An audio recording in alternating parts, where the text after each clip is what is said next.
கூட்டணி கட்சி திமுக கூட்டணி கட்சியெல்லாம் ஒரு இழுபறிங்கிறாங்க. திராவிட முன்னேற்ற கழகத்தின் கூட்டணி கட்சி இன்று நாளை என்று ஒவ்வொரு நாளும் இழுத்துக் கொண்டிருக்கிறது. திராவிட முன்னேற்ற கழகத்தின் கூட்டணி கட்சிகள் பேச்சுவார்த்தையெல்லாம் முடிந்து அவர்களுக்கு தொகுதிகளை ஒதுக்கீடு செய்கிற போது தேர்தலே முடிந்துவிடும் அளவுக்கு இருக்கிறது. ரஜினிகாந்த் வந்துட்டு ஆதரவு கரூருக்கு வந்துட்டு இந்த கரூர் சம்பவத்துக்கு பாலாஜி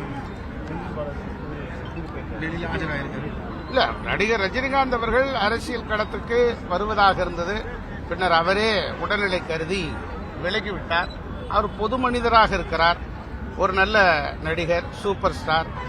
ஆகவே அவரை பற்றி குறை சொல்வது, அவரை பற்றி தேவையில்லாமல் வம்புக்கு எடுப்பது தவிர்க்க வேண்டும் என்பதுதான் அண்ணா திராவிட முன்னேற்ற கழகத்தினுடைய பொதுச் செயலாளருடைய கருத்து. அதே கருத்து தான் எங்களுடைய கருத்து. கரூர் சம்பவத்தில் 41 பேர் மரணம் அடைந்திருக்கிறார்கள். இது சம்பந்தமாக ஏற்கனவே நடிகர் விஜயோடு சிபிஐ விசாரணை நடத்தி 3வது கட்டமாக விசாரணை நடத்தியது.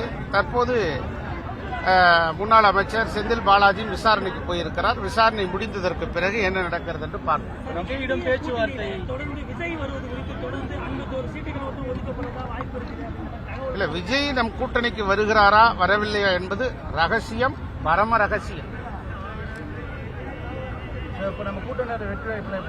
மிக பிரகாசமாக இருக்கிறது. அண்ணா திராவிட முன்னேற்ற கழகம் ஆட்சி அமைக்கும்.